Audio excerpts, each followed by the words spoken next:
You have got to be repurposing your YouTube content. If you just make it once, you have wasted time because this is a useful asset that you can use in multiple ways. Shelley saves the day. What is it? Is it content multiplication, content repurposing, some other thing? It's all the above. I'm going to go with content repurposing and multiplication. Absolutely. Because it all falls under distribution and it all falls under being able to extract from what you've already done so that you can distribute more. And you have a business that does just this. We've talked about it in other shows. It's Content Minis. So what does Content Minis do, just to give people an idea? Content Minis is a business that was born out of an idea that I had when I was a speaker at a conference. And I was telling, how very much like me, that I was telling people they were doing things wrong. I was telling a room I can't believe it. I know, right? I was telling a room of video podcasters that they were really selling themselves short by not taking their content and then creating other snippets. I call it micro content for repurposing on other social sites, usually video forward. But that's going to be, taking out things for creating audiograms, promoting your video podcast. Maybe you're doing YouTube shorts. Maybe you're making Instagram reels or Pinterest idea pins. It was so much being left on the table. And one thing I kept hearing over and over is, I'm just overwhelmed by all the different platforms. I never have enough content. And I'm like, but you have an hour-long podcast. How can we not already have 30 or 40 pieces of content from that? And then I would explain it to them and their heads would explode with excitement. And then it became like, wow, why aren't we doing this? And then they were like, can we hire you to do this? And I was like, at the time I said no, but now I'm like, yes, you can. And so that's how it all started. And that's what we do, is we take people's long video streams. It could be a video on demand. It could be a video podcast. And we basically chop it up like a little video chop shop, and we bring them multiple pieces of content that they can then schedule and put out wherever they want. Right. And we didn't actually invent this. There's a number of people that have been doing this. There's Noah Kagan from AppSumo did this a lot. Gary V, our friend Trina Little, have all talked about this publicly, and then it moved on to be talked about by a lot of people. It's not just taking a YouTube video or a live stream or a podcast. You can take videos or images or text. You can turn things into blogs. What's sort of the low-hanging fruit? What's the first thing someone should do if they have a long-form video? What's the first thing they should think about? There's so many things that you can do. Even if you were to create a carousel post, if you have a listicle video of, let's say, top 5 reasons why you need to hire X company. And if you go through that in a 20-minute video, you could condense each one of those points into, a 1 or 2 page slide on a carousel and have them slide through 10 slides to see more about it. You could have them, do so much with just that. You could take the transcript from the video and create a blog post that you put onto your website and then embed that video as well, also boosting your SEO and hopefully then some traffic back to your YouTube video. I mean, the possibilities are really endless. And even we had talked recently about, even when you have a YouTube video, you can create more content on YouTube by simply utilizing the community tab, which we talked about last week, if anyone heard that episode. But you can take any of your old videos, create a community post, maybe some cool snippet of what was really going on in that episode or reason that they want to watch it. And if you think about that, and if you have your video podcast and you're putting it on YouTube and you're able to distribute in all the places that YouTube is with the audio podcast version, I mean, there's so many things that you can do just from that. So it really depends probably on what You said it. It depends. Oh, I did say it depends. Now we all have to drink a glass of water because Drink it. It said it depends. I was wondering, why is she pointing at me? Did I say something wrong? No, you said something very right. But where you distribute your content minis, your repurposing, really depends on what you're emphasizing. Some people do every single platform under the sun. Mm-hmm. Some don't. I'm a LinkedIn, sometimes Instagram, emphasize blogs and YouTube ads in addition to YouTube. Is it dependent on what areas you're emphasizing? You said the magic words. Yes, it's dependent. Because if you think about it, you have very much kind of like the YouTube method where you can either do the spaghetti method, which is you just toss it all out there and see if anything sticks, or you can be quite selective about what you go after. And it's the same when it comes to the type of content you're going to create, with the end in mind, thinking about what platforms you might want to distribute on. If it's going to be on, TikTok, then maybe creating a slide carousel maybe isn't your first priority, right? Or maybe it's going to be something with embedded captions, lots of emojis and things running across on screen to keep people's attention. So if you think about that, like for a lot of businesses, where is my ideal customer hanging out? Where are they going to be feeling most comfortable? Where would they want to come across? And that's going into that demographics and psychographics of your own customers and where you want to be found and discovered. But if you think about that, then you can start to prioritize which platforms that you think that they're going to be on so that you know where you want to distribute first. But I think a mistake that a lot of companies and brands do is they do try the same thing everywhere. And I think you have to respect a little bit the platform that you're on. There are certain nuances about what people like on TikTok versus Reels versus, sometimes YouTube Shorts or LinkedIn. And when it is that different audience, maybe you don't put the same content there, or maybe you don't put it all in the same day. Maybe there's seasonality and intentionality behind it. And so it's really going to, maybe you come up with a strategy or a scheduling session for when you distribute.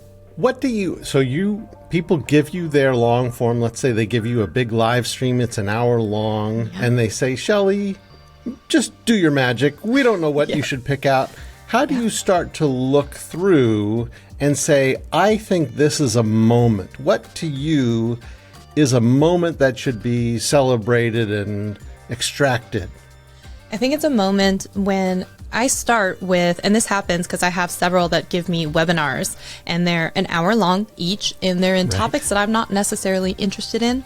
And so my goal in mind when I'm doing this, which is sometimes to, I think, any client's benefit, is if you can take someone who doesn't know about this space and maybe doesn't have a lot of expertise in that space, obviously, but can still find something interesting, there's probably something that my ears perked up at. I'm like, I want to explore this.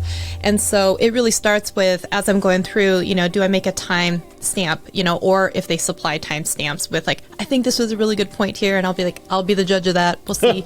But sometimes it's personal opinion. Like, what piques my curiosity? What do they explain really well? Was there something that was really concise in a question and answer that would be a perfect standalone video, which happens a lot in a lot of question and answer type things where it's a very clear question and a very clear answer.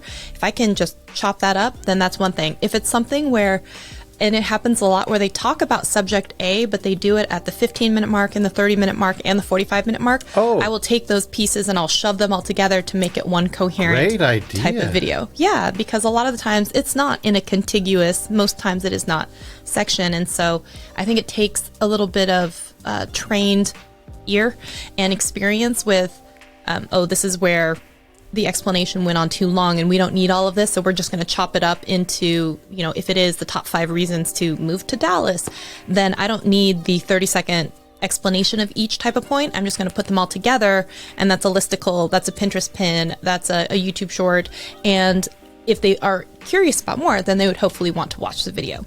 But it's still a standalone piece by itself. So the answer is, I go through and I use my years of YouTube viewing, training brain to understand what I think would want to be put in.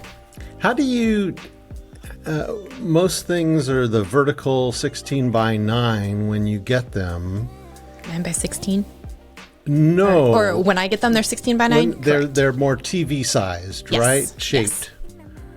And then if you're, repurposing them to other social, almost always it's going to be vertical. So 9 by 16 or square or something like that. Yeah.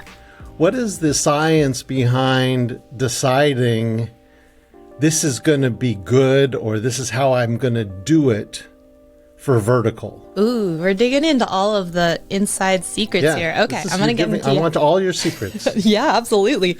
Okay, so one, it's going to be dependent on, is there stuff on the screen? Did they insert overlays? Did they have a slide that they're referring to, which has happened a lot? Then they love their slides and they want to keep all of them. And, can I recreate the slide with very similar type of branding and look in a vertical format? That's an option. As they're talking an interstitial with, maybe cutting into their talking head portion of the video. Or is it something where I could insert like a little clip of something to hide the fact that they had an overlay that took over the screen that would get cut off on the sides? So that's kind of some creative editing. There's also the option to like squish it into like a square and then make a like that fuzzy bokeh background, or like make it move higher up into the frame. That way, if they have in-screen like burned on captions, I can make the font real big and real tall to take up a lot of that ground underneath. And then I've done stuff where I've actually, if you absolutely cannot, I'll put that wide video in the vertical frame, and then I'll build a background of top and bottom that might have their information, and the background might be non-static, so it could have some waving movement and their logo, maybe their contact information. And then it may be in the parts where I can zoom in and punch in on that, then I can kind of like create some contrast. So those are some of the ways that I do it. And what is the length you shoot for, or is it just whatever is under the maximum of whatever is permitted? If I can get a concise video, done in under 30 seconds, great. But I always try and aim for under, 59 seconds, because I don't want to mess with any of the platforms that are at that 1 minute mark. And so it's actually really challenging. Some little insider tricks, since I'm giving away all my secrets. So a few things that I do, I will usually edit inside of Final Cut Pro first, and then I move into Descript later, which we've talked about before. We both love it. But I will go in Final Cut Pro, and if it's very close to around the 1 minute mark, if it's around 1:10, I can usually fudge. So I take all of it and I increase the speed of them talking to about 110%, so it will become shorter, and that's one way that I will cut down length. And then I will go into Descript or into Final Cut Pro.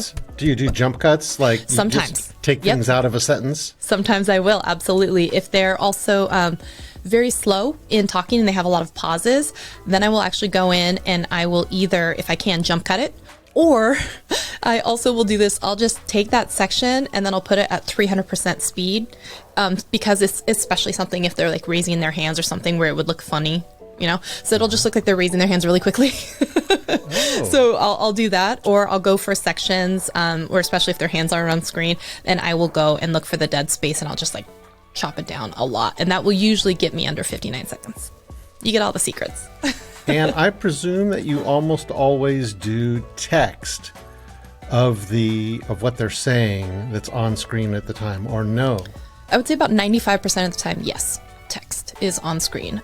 Sometimes they want text and like emojis or text and color changing type of other thing, but yes, most of the time. So you add emojis based on your own opinion? Yes. And sound effects? Sometimes. Let me tell you some of the things that we do on blogs, because I think that this is something that is just not done very well and is so valuable, because if you think about it, where do people go first for most situations? Is they go to Google. Mm-hmm. You've got a video. Blogs are not hard to do. So why not make sure you have both the video and the blog ranking for whatever Google query people have? Because you can do that.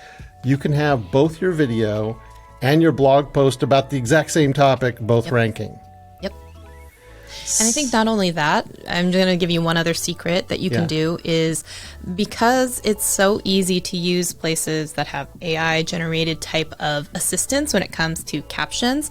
One, I will sometimes, if I wanted to, I could go into a longer podcast or webinar or whatever and convert the whole thing into what looks like a Word document. Mm-hmm. And then if I see, as I'm going through it, that they talked about subject X at the, like I said earlier, 15-minute mark, 30-minute mark, 45-minute mark, I can copy and paste those particular sections, stick them into a new composition there, and it will then take the corresponding video with what words are being said, and it's basically then creating another video with just using text. And so it's a really easy way if you don't have, a ton, hopefully. But that's another way that you could also do it. Absolutely, absolutely. And there's other ways of also ranking on Google. Sometimes you get into that featured snippet area, which there's two types of featured snippet. There's text and there's video. Mm-hmm. Usually the text is some sort of list. And lists, and using the HTML list formatting, just like a recipe, is super important when you're doing a blog post about, a YouTube tutorial, essentially. They don't have to be about the same thing. You could be much more story-driven in the video and much more tactile, I don't even know what the word is, tutorial-based, I guess, in the blog. You embed them together, they're both going to help each other rank. But we have other secrets, Shelley. We have other things we do. It's not just the formatting, but each headline of the subsections can be what they call H2, which is a special type of formatting. When you break it out, Google really loves that for some reason. I don't know why. It's because it's easier for the bots and crawlers to find in the metadata and be able to understand what it's reading. So that classification makes it so much easier for them to understand what they're reading. And it's a universal language that way, right? Oh. And we also use sometimes the same, sometimes very similar thumbnails that are the featured image of that blog post. So it's the thumbnail of the video is the featured image. Usually it has some sort of text in it, and that will rank on Google in the images section. So if someone is looking for images about how to do something, which is more common than you might think, then they will find that image. And we go even further, Shelley, because alt text, yes, and also the names of the images on your website is very important. It doesn't matter when you're uploading to YouTube what the file name is, but when you upload JPEGs and PNGs and the other types of images, the file name and the alt text are both really key. And absolutely. Also YouTube will read the text in the images. So what we do sometimes, depending on the situation, we may do screen grabs from the video and break those out into individual images within the blog post. There's a plugin, and I've forgotten the name for the moment, and that is it will take a screen grab from the video and take out all the overlays better than if you had done a screen capture on your machine. And then we minimize the image using tiny PNG or tiny JPEG to make it as lightweight as possible. And our default size of the image is 600 by 338 because it's big enough to show something, but small enough that it can be super lightweight and the page will still load faster. And then we cross-reference the video to the blog post, and by embedding the video on the blog post, they are connected. Yep. And those are some of the things we do that's repurposing just the same content, really, but now you own that number one spot in Google, and doesn't everyone want that? Absolutely. Because you know what's on page 2, right? Nothing. That's where they hide the bodies. That's where nobody ever knows. Yeah. Also, on mobile these days, and I've seen them do it more on desktop, they often, for web pages, have a featured image. So the better your images are, the more enticing it is to click on mobile on web pages. And that may continue on over to Google Desktop as time goes by, but they definitely like it on mobile. It definitely gets more clicks when you have a featured image, but it's a square image, and Google makes that automatically. So if you have rectangular images, ideally there's a spot in there that is something they can center on for a square. image. I know this is getting super nitty gritty, but I think our listeners and viewers appreciate it. Well, and actually you are hitting on something that's really important that doesn't get talked about enough, which is optimizing a lot of the time for mobile first. A lot of people always try and optimize for what their website maybe will look like in the desktop version, but in reality the majority of a lot of traffic is coming from your mobile devices, and Google has a special caching index and prioritization for mobile and how sites look, and so it has like a mobile first type of priority because that is the majority of the way that traffic is going to be responding and viewing it. So if you can really go through and make sure that your websites are also mobile optimized, that can also do nothing but help, usually with ranking, readability, suitability, all of that. So I feel that content sort of duplication, the idea of uploading the same. Yeah. Oh, duplication. Yeah. The idea of uploading the same content to the same channel or similar channels. People used to really get dinged on that a lot. I think that that's not so much anymore because in repurposing content, and even within YouTube's own system, you can take a lot of videos now and turn them into shorts just within YouTube's own system. You make a clip, right? Mm-hmm. I feel like it's not as important for them for each piece of content to be a unique snowflake anymore. In the past, it used to be where you would want to go in and change something if you had some sort of duplicate, and that was, change the ending frame or add a couple seconds more so it didn't get dinged when you first got it for duplicated content. Because if you had too much of it, especially if you're monetized, all of a sudden it could become this issue where you have the same video up there 6, 7, 8 times. And what's funny is now YouTube has turned this corner where even in some of the conversations about YouTube Shorts, they've said it's okay if you want to repost ones that you thought were going to do better, ones that performed really well from, a while ago. I wouldn't do it probably, the same one 7 days in a row, but if you had one that you thought should do better, like they kind of said, use your best judgment. It's not completely against the rules, so if you think your audience can handle it, or if there's some specific reason because, March Madness was here and you had one that did really well last year, or you talked about it in July and you want to talk about it now, that's a reason, so they've kind of changed a little bit on that from what I've seen in the past. And even now it's like, well, if you want to experiment, maybe you tried one where you upload it to a different song, and now all of a sudden this testing and experimentation is even encouraged a little bit more. Okay, so I'm going to take all my TikToks now and upload them as YouTube Shorts. Good idea? Possibly. It depends. One, it's not going to be happy if it has the TikTok watermark on it. Mm-hmm. So there are, some services that you can use to try and download them without watermarks. That is going to be one. Two, if it has music in it, you really need to make sure that you are uploading maybe to the same music inside of YouTube, because otherwise it will catch it in the Content ID process.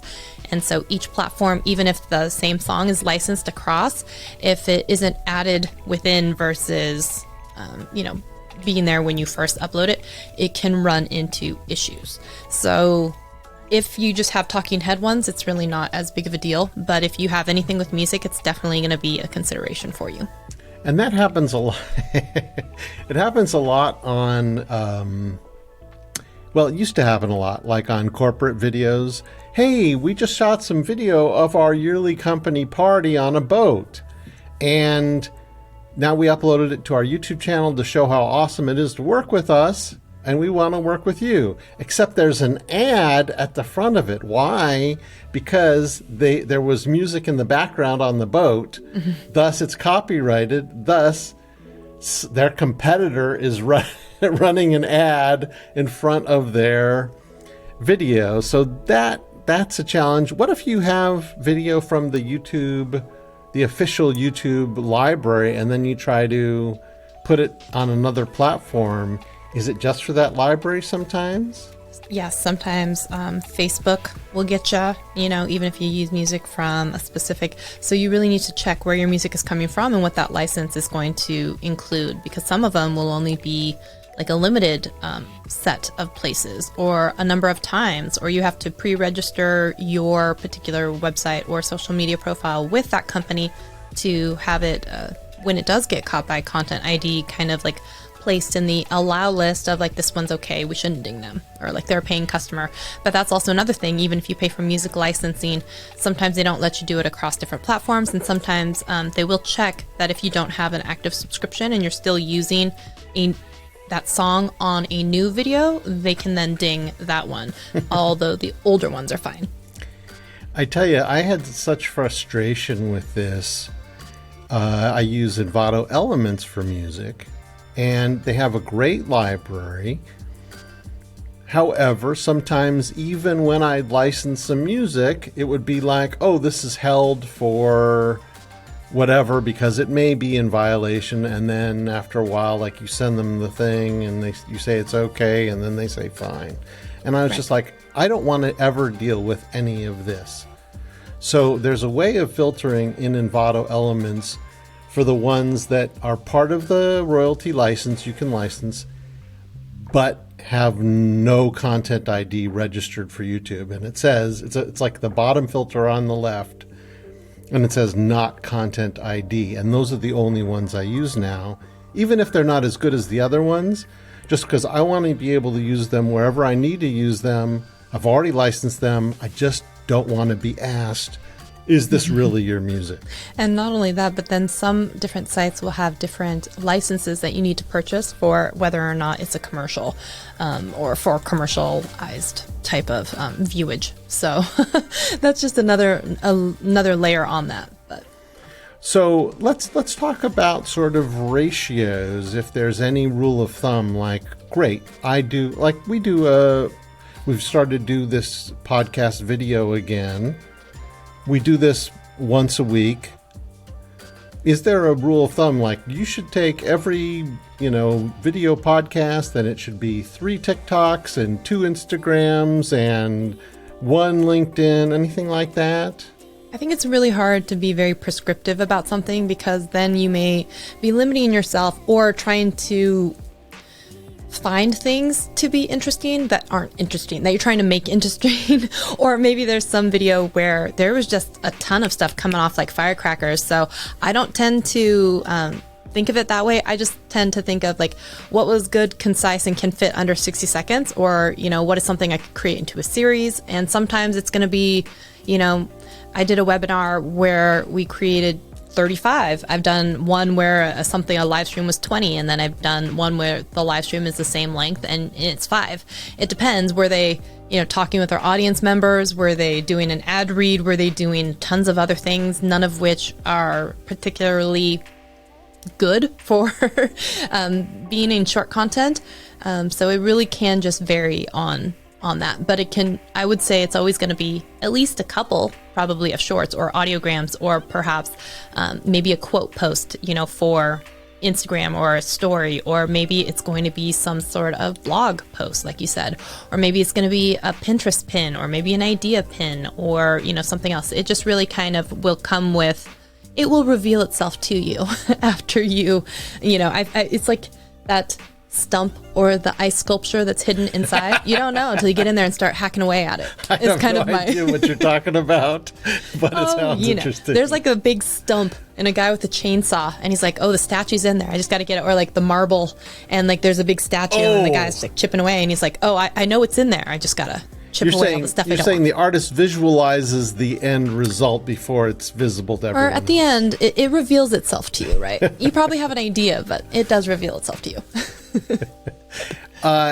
So what are the advantages and pitfalls of working with someone like you at Content Minis or some other business when you sort of say, well, I made my content, and now there's this other person who's going to try to take a crack at it and make it something else? What's the advantages and the disadvantages?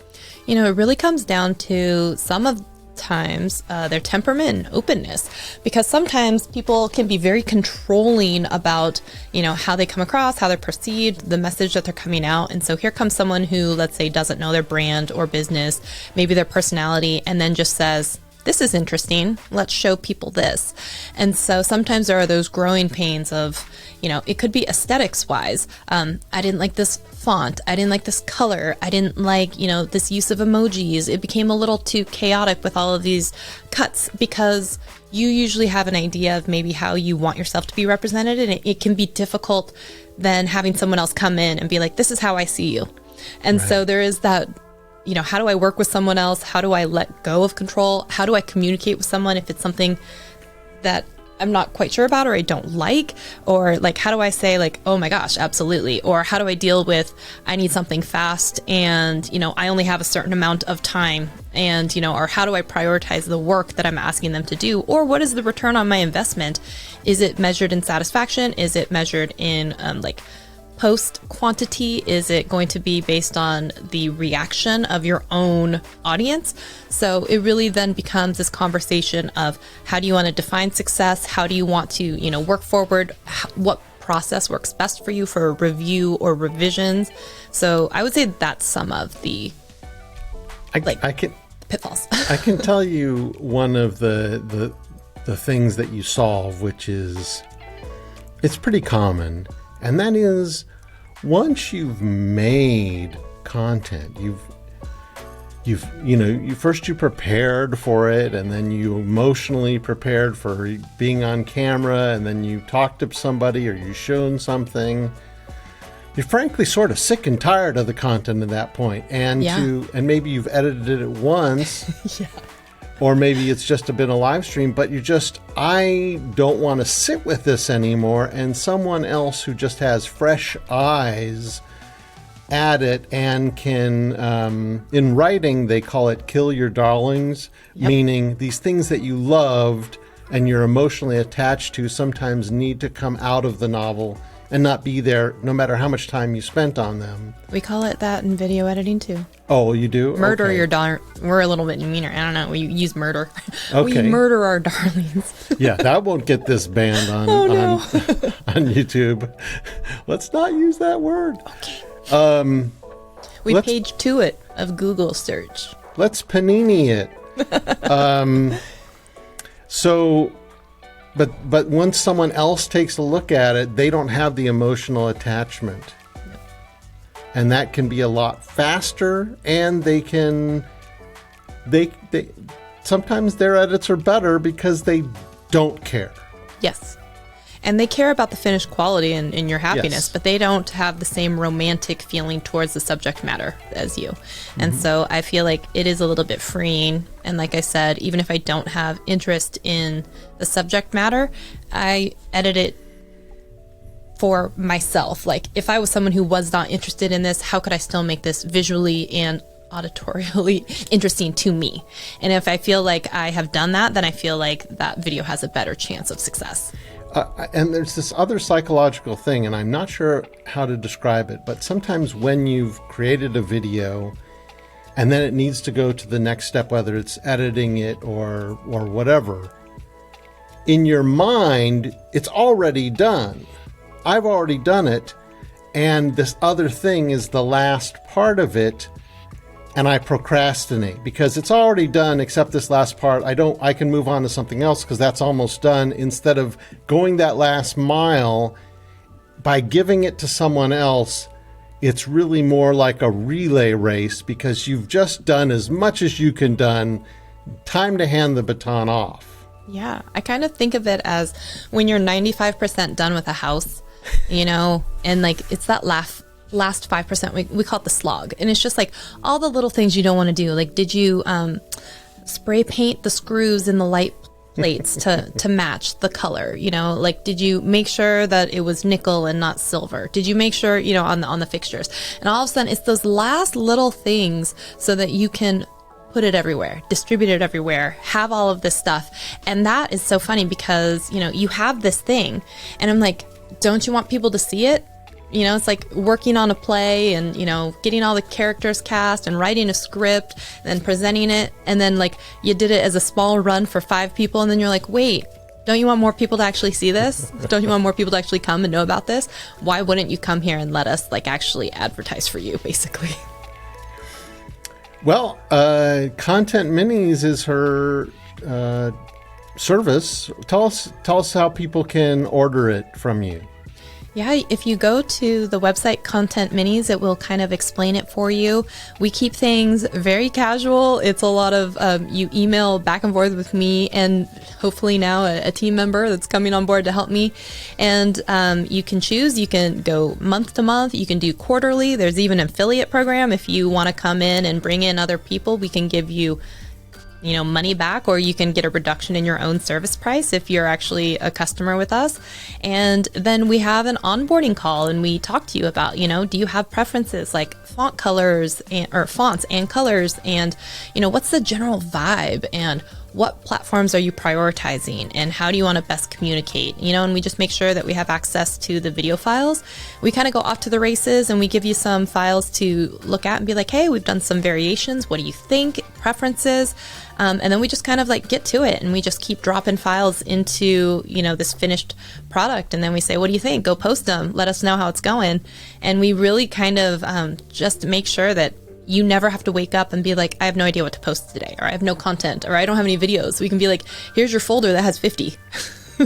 I basically had done, a webinar, and we got 40 pieces of content. They did a webinar for an hour, and their social media person now loves me because they've never had so much content to post in their entire lives, even information about their next webinar. So I'm like, well, here's 40 shorts you can create about stuff that, people learned at this webinar. And wouldn't that be interesting to have 40 different shots at getting people interested in coming to this webinar so that you can, sell your product, obviously. So if you think about what it can do for you and the fact that you don't have to do that and it can just be done for you, it's a no-brainer. Call us up. Her name is Shelly Saves the Day. Her business is contentminis.com. My name is Dane Golden from VidAction.tv, and this is the Video Marketing Podcast. Follow us on your local podcast app. See us on YouTube. We're a lot of places now. Until next week, here's to helping you help your customers through video.